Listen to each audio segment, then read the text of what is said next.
Hello दोस्तों। आज का इम्पोर्टेंट वर्ड है लाइट। लाइट का क्या मतलब होता है, आइए सीखते हैं। लाइट का उर्दू मतलब है हल्का या कम मकदार वाला।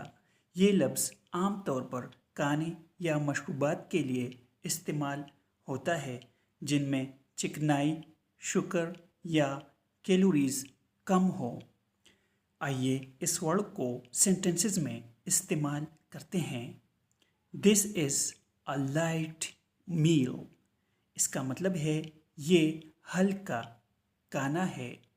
She uses a light version of the app. इसका मतलब है वो ऐप का लाइट वर्जन इस्तेमाल करती है। दोस्तों, चैनल को सब्सक्राइब करें और वीडियो को लाइक और शेयर ज़रूर।